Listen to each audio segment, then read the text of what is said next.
At the barracks a man was being tried for his life. He was an old man, a native from the Whitefish River, which empties into the Yukon below Lake Labarge.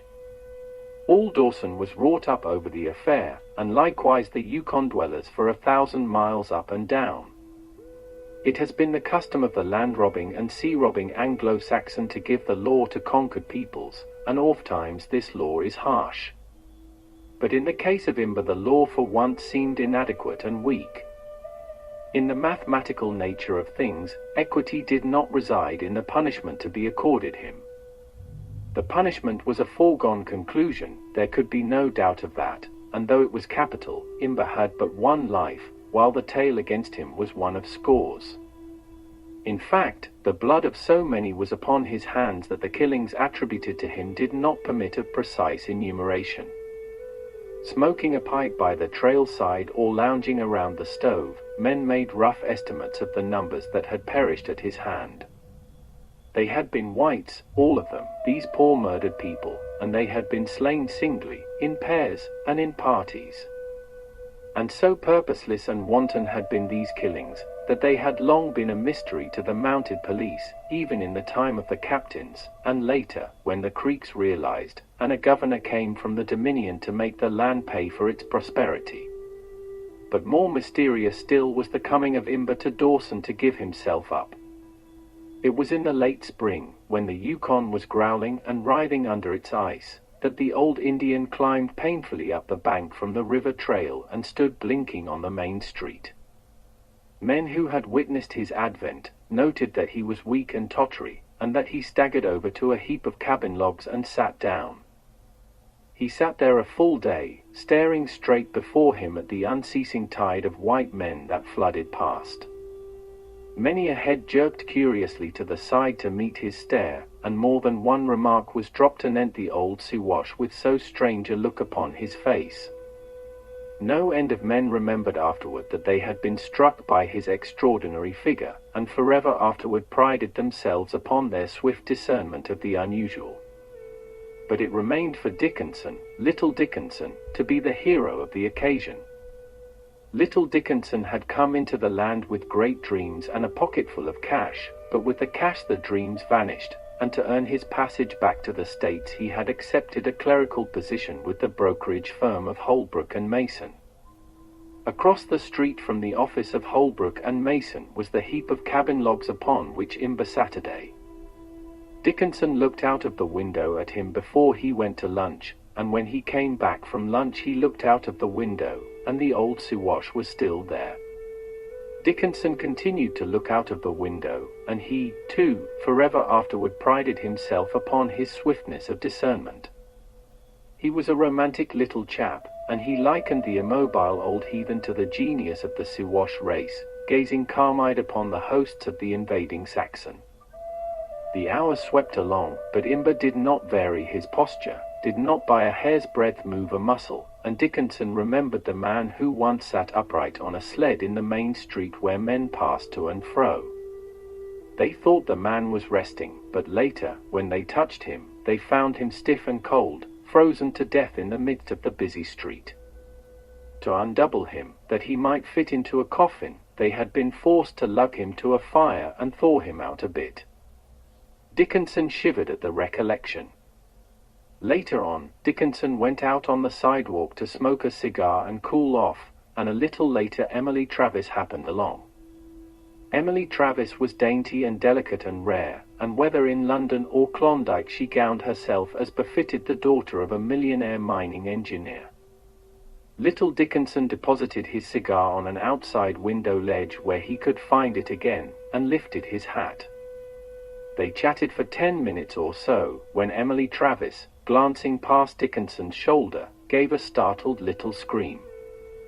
Dickinson turned about to see, and was startled, too. Imber had crossed the street and was standing there, a gaunt and hungry-looking shadow, his gaze riveted upon the girl. "What do you want?" Little Dickinson demanded, tremulously plucky. Imber grunted and stalked up to Emily Travis. He looked her over, keenly and carefully, every square inch of her.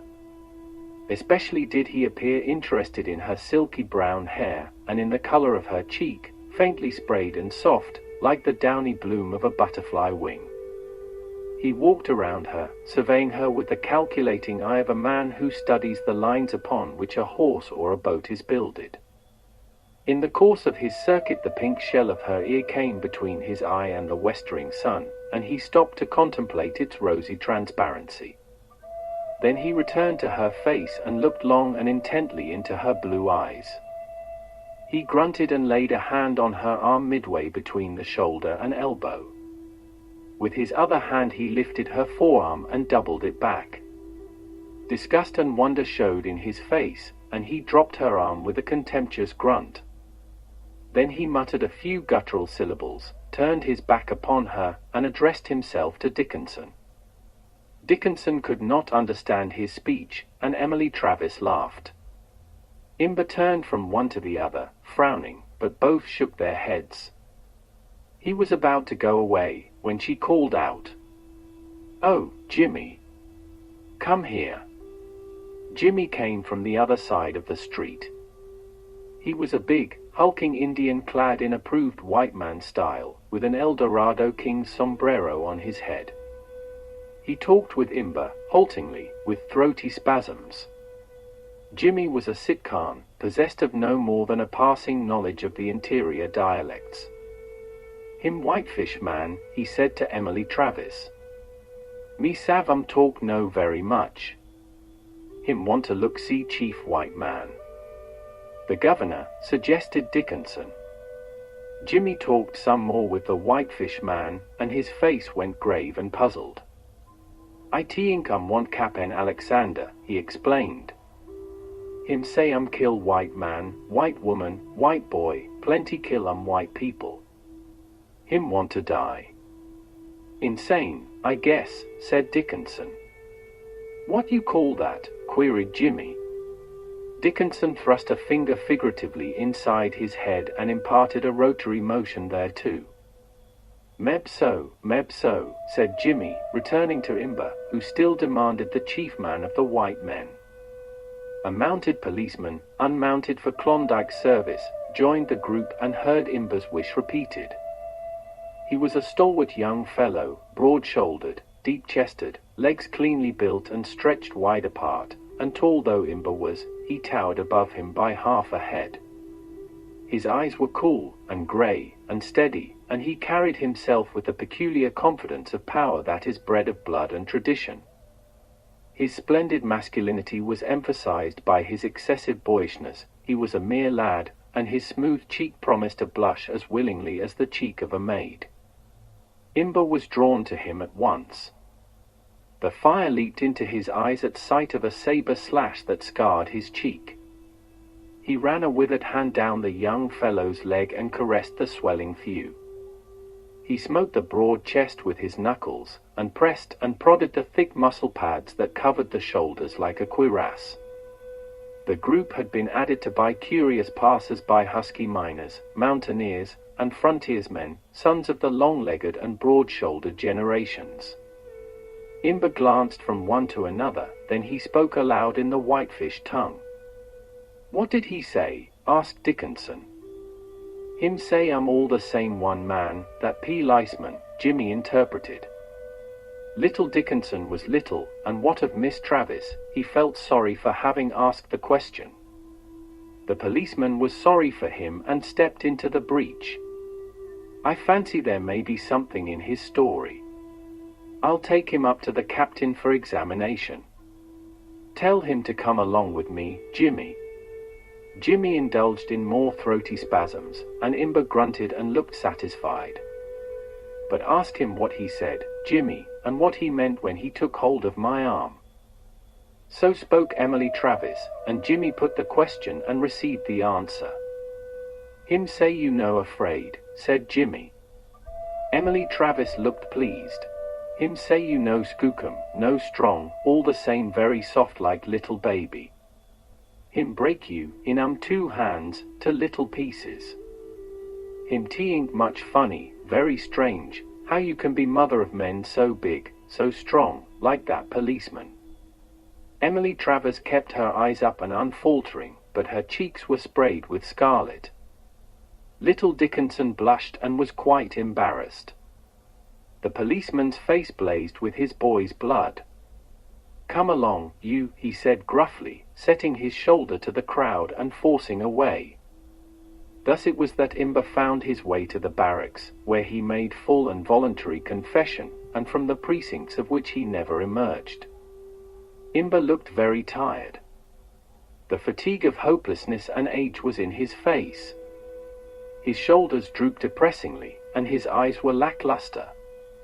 His mop of hair should have been white, but sun and weatherbeat had burned and bitten it so that it hung limp and lifeless and colorless. He took no interest in what went on around him. The courtroom was jammed with the men of the creeks and trails, and there was an ominous note in the rumble and grumble of their low-pitched voices, which came to his ears like the growl of the sea from deep caverns. He sat close by a window, and his apathetic eyes rested now and again on the dreary scene without. The sky was overcast, and a grey drizzle was falling. It was flood time on the Yukon. The ice was gone, and the river was up in the town. Back and forth on the main street, in canoes and poling boats, passed the people that never rested. Often he saw these boats turn aside from the street and enter the flooded square that marked the barracks parade ground. Sometimes they disappeared beneath him, and he heard them jar against the house logs and their occupants scramble in through the window. After that came the slush of water against men's legs as they waded across the lower room and mounted the stairs. Then they appeared in the doorway, with doffed hats and dripping sea boots, and added themselves to the waiting crowd. And while they centered their looks on him, and in grim anticipation enjoyed the penalty he was to pay, Imber looked at them, and mused on their ways, and on their law that never slept, but went on unceasing, in good times and bad, in flood and famine, through trouble and terror and death, and which would go on unceasing, it seemed to him, to the end of time. A man rapped sharply on a table, and the conversation droned away into silence. Imber looked at the man. He seemed one in authority, yet Imber divined the square-browed man who sat by a desk farther back to be the one chief over them all and over the man who had rapped. Another man by the same table uprose and began to read aloud from many fine sheets of paper.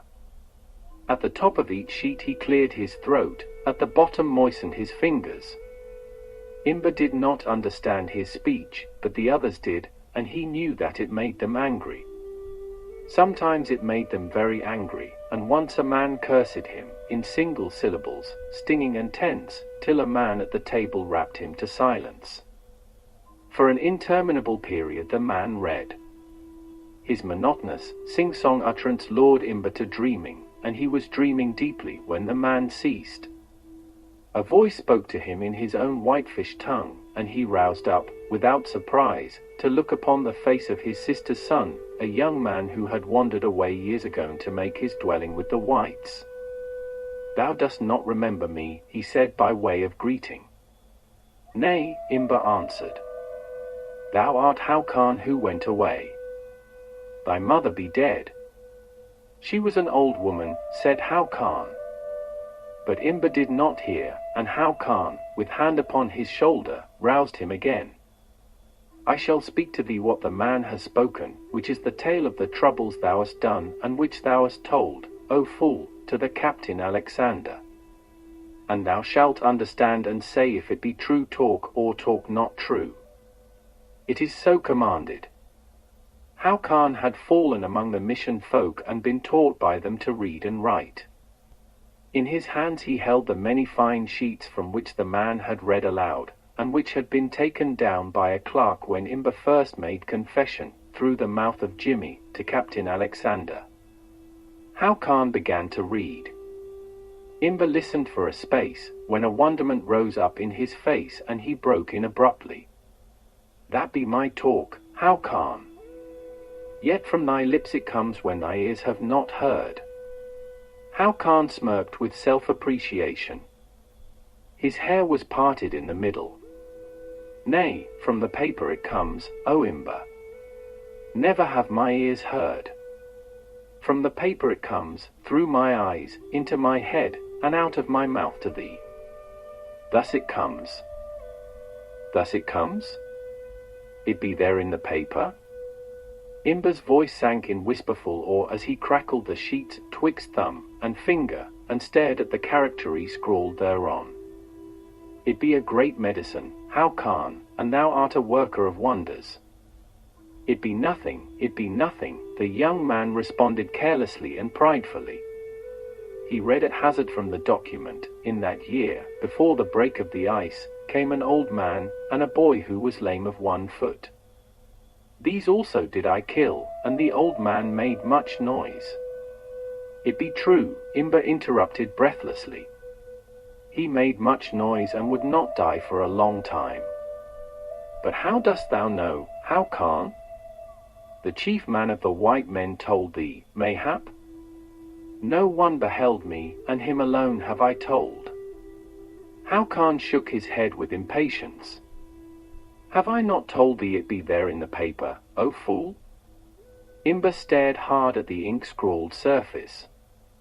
As the hunter looks upon the snow, and says, here but yesterday there passed a rabbit, and here by the willow scrub it stood and listened, and heard, and was afraid, and here it turned upon its trail, and here it went with great swiftness, leaping wide, and here, with greater swiftness and wider leapings, came a lynx, and here, where the claws cut deep into the snow, the lynx made a very great leap, and here it struck, with the rabbit under and rolling belly up, and here leads off the trail of the lynx alone, and there is no more rabbit, as the hunter looks upon the markings of the snow, and says thus, and so, and here, dost thou, too, look upon the paper, and say thus and so, and here be the things old Imber hath done? Even so, said How Khan. And now do thou listen, and keep thy woman's tongue between thy teeth till thou art called upon for speech. Thereafter, and for a long time, How Khan read to him the confession, and Imber remained musing and silent. At the end, he said, It be my talk, and true talk, but I am grown old, How Khan, and forgotten things come back to me which were well for the headman there to know. First, there was the man who came over the ice mountains, with cunning traps made of iron, who sought the beaver of the whitefish. Him I slew. And there were 3 men seeking gold on the whitefish long ago. Them also I slew, and left them to the wolverines. And at the 5 fingers there was a man with a raft and much meat. At the moment when Imber paused to remember, How Khan translated, and a clerk reduced to writing. The courtroom listened stolidly to each unadorned little tragedy, till Imber told of a red-haired man whose eyes were crossed, and whom he had killed with a remarkably long shot. Hell, said a man in the forefront of the onlookers. He said it soulfully and sorrowfully. He was red-haired. Hell, he repeated. That was my brother Bill. And at regular intervals throughout the session, his solemn hell was heard in the courtroom, nor did his comrades check him, nor did the man at the table rap him to order. Imber's head drooped once more, and his eyes went dull, as though a film rose up and covered them from the world. And he dreamed as only age can dream upon the colossal futility of youth.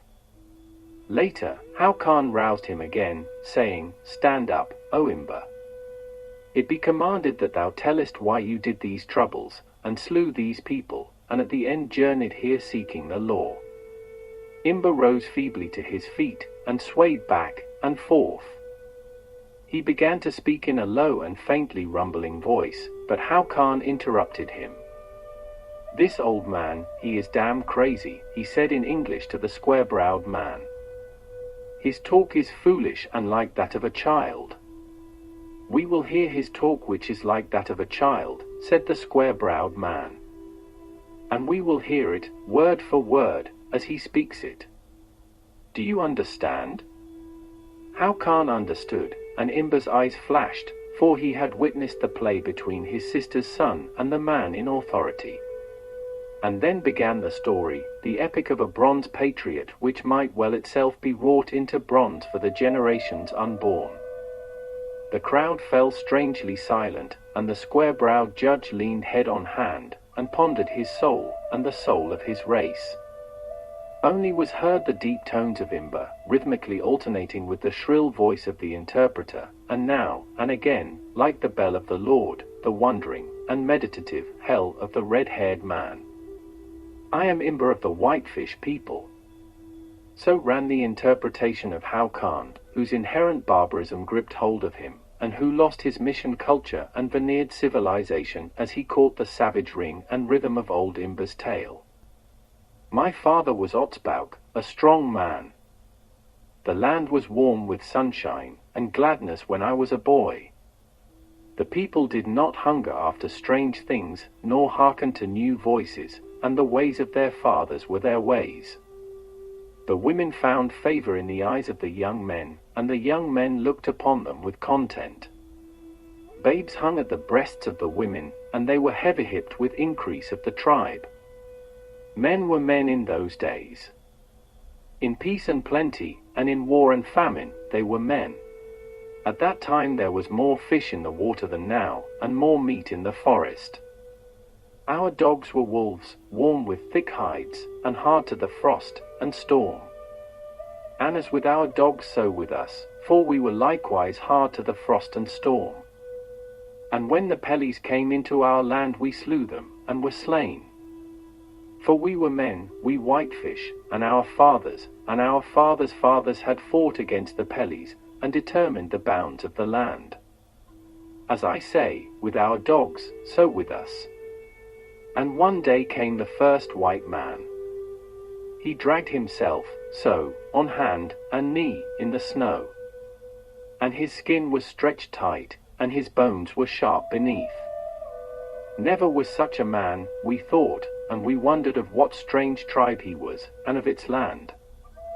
And he was weak, most weak, like a little child, so that we gave him a place by the fire, and warm furs to lie upon, and we gave him food as little children are given food.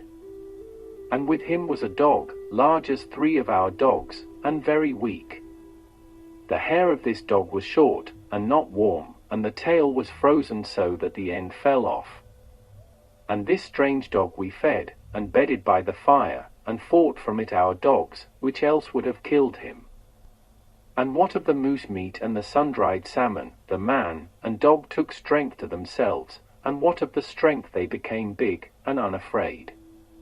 And the man spoke loud words, and laughed at the old men and young men, and looked boldly upon the maidens. And the dog fought with our dogs, and for all of his short hair and softness slew 3 of them in one day. When we asked the man concerning his people, he said, I have many brothers, and laughed in a way that was not good. And when he was in his full strength he went away, and with him went Noda, daughter to the chief. First, after that, was one of our bitches brought to pup. And never was there such a breed of dogs, big-headed, thick-jawed, and short-haired, and helpless. Well do I remember my father, Otzbauk, a strong man. His face was black with anger at such helplessness, and he took a stone, so, and there was no more helplessness. And 2 summers after that came Noda back to us with a man-child in the hollow of her arm. And that was the beginning. Came a second white man with short-haired dogs, which he left behind him when he went. And with him went 6 of our strongest dogs, for which, in trade, he had given Kuso-T, my mother's brother, a wonderful pistol that fired with great swiftness 6 times. And Kuso-T was very big, what of the pistol, and laughed at our bows and arrows. Woman's things, he called them, and went forth against the bald-faced grizzly, with the pistol in his hand. Now it be known that it is not good to hunt the bald face with a pistol, but how were we to know? And how was Kuso-T to know?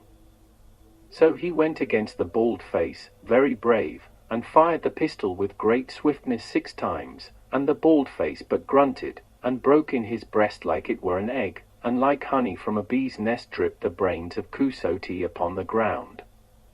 He was a good hunter, and there was no one to bring meat to his squaw and children. And we were bitter, and we said, That which for the white men is well, is for us not well. And this be true.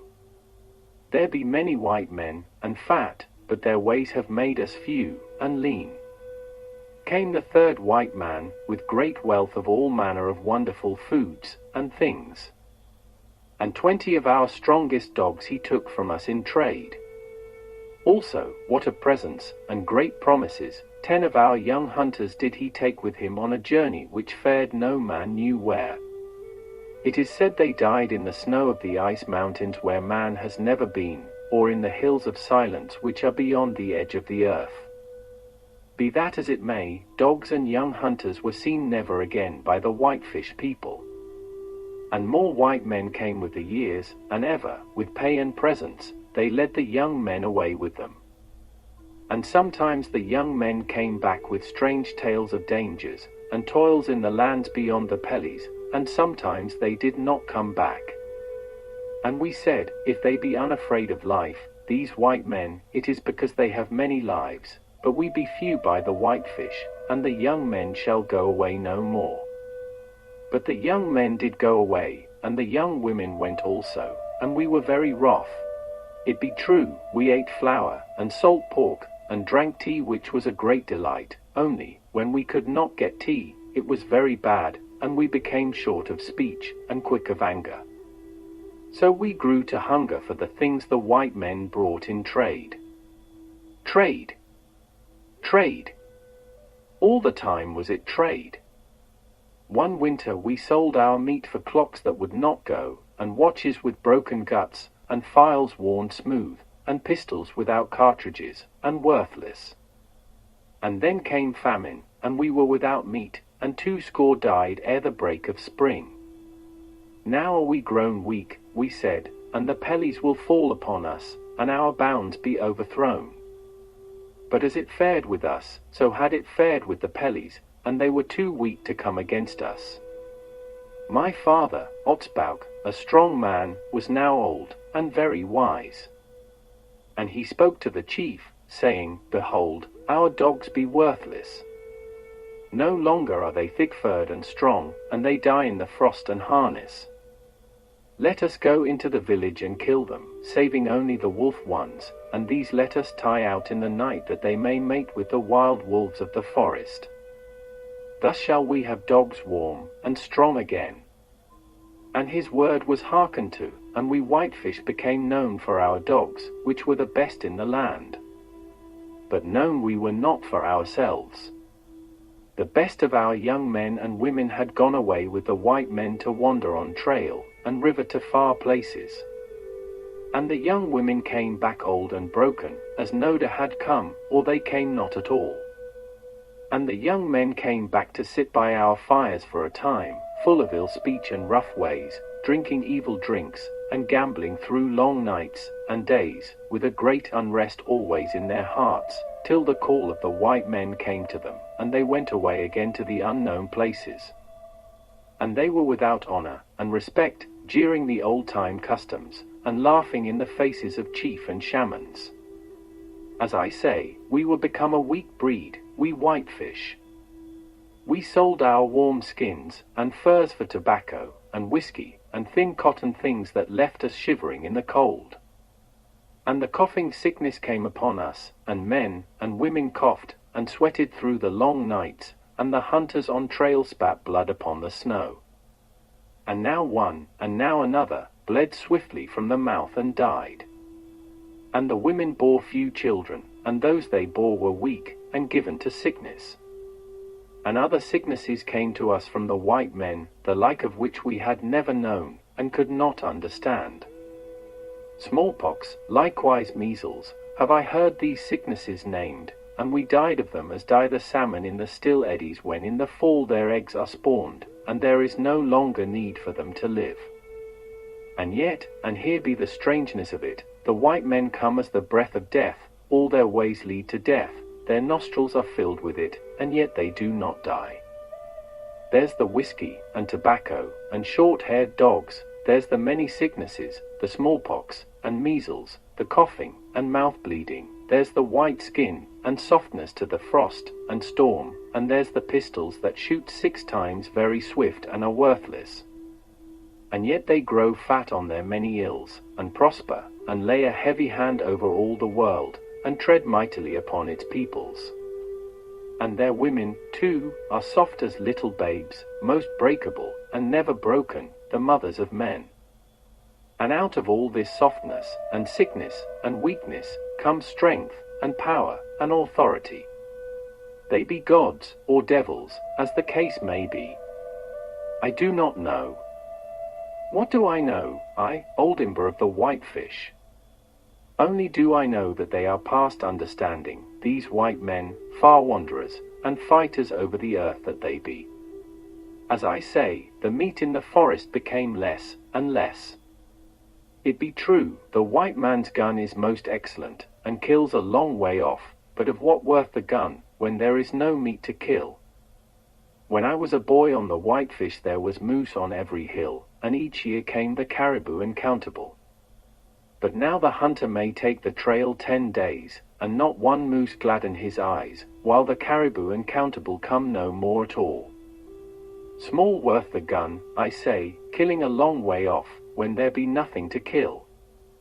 And I, Imber, pondered upon these things, watching the while the Whitefish, and the Pellies, and all the tribes of the land, perishing as perished the meat of the forest. Long I pondered. I talked with the shamans, and the old men who were wise.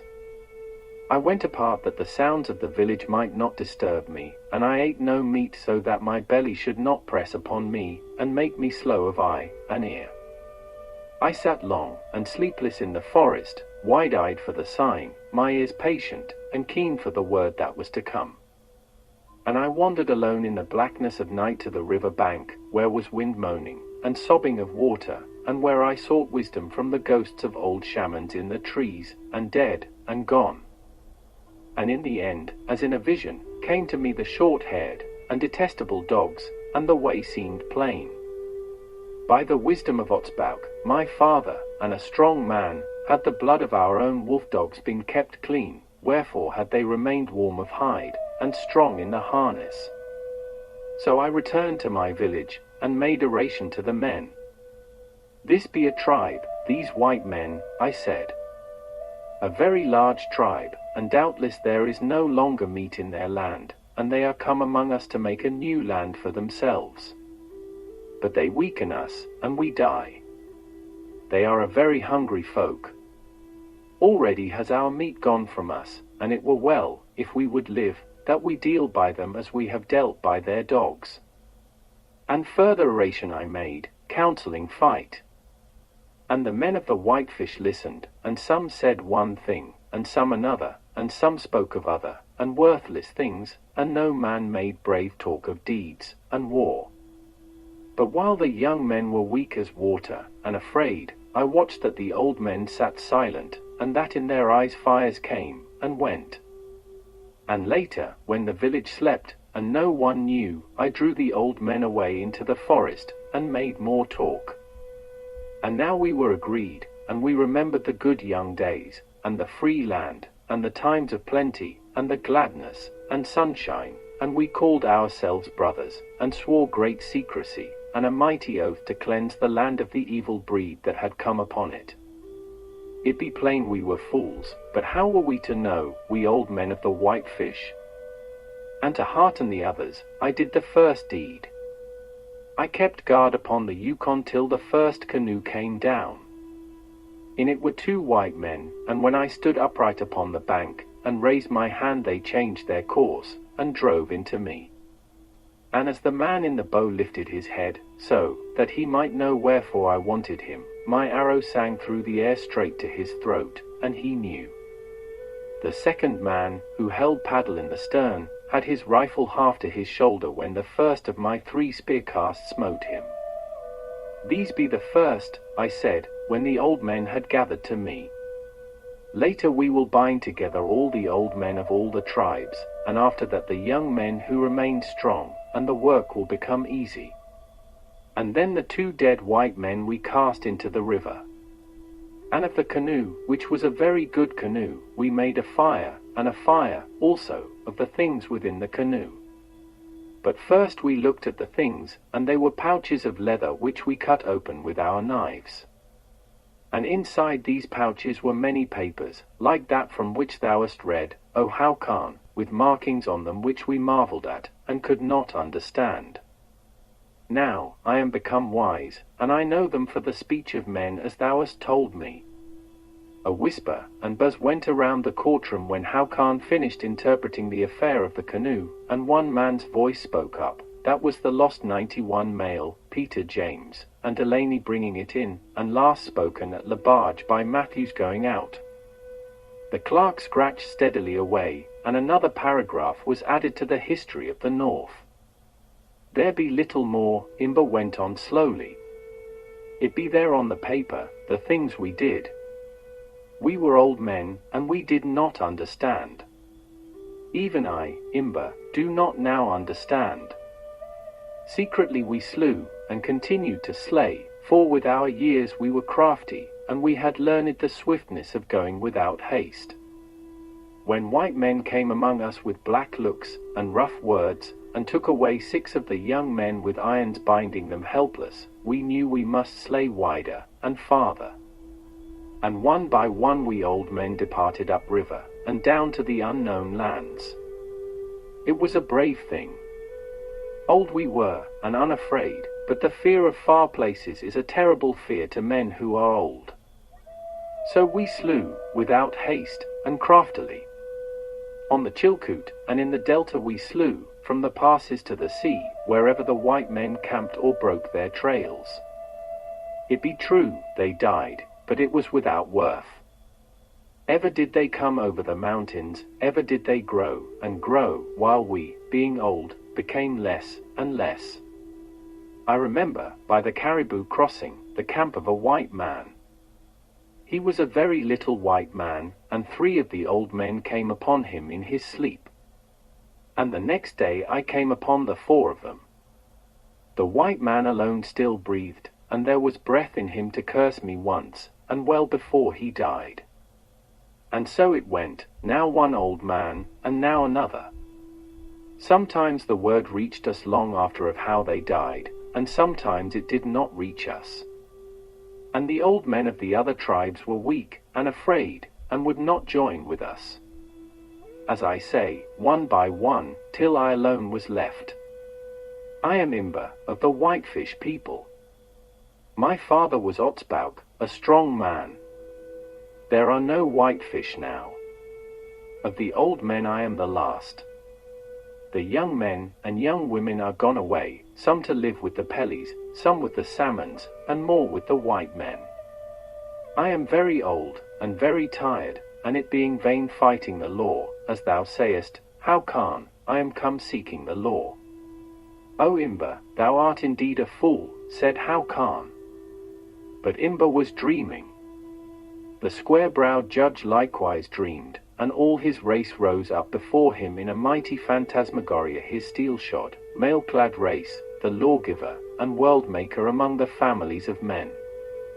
He saw it dawn red flickering across the dark forests and sullen seas, he saw it blaze, bloody and red, to full and triumphant noon, and down the shaded slope he saw the blood-red sands dropping into night. And through it all he observed the law, pitiless and potent, ever unswerving, and ever ordaining, greater than the motes of men who fulfilled it or were crushed by it, even as it was greater than he, his heart speaking for softness.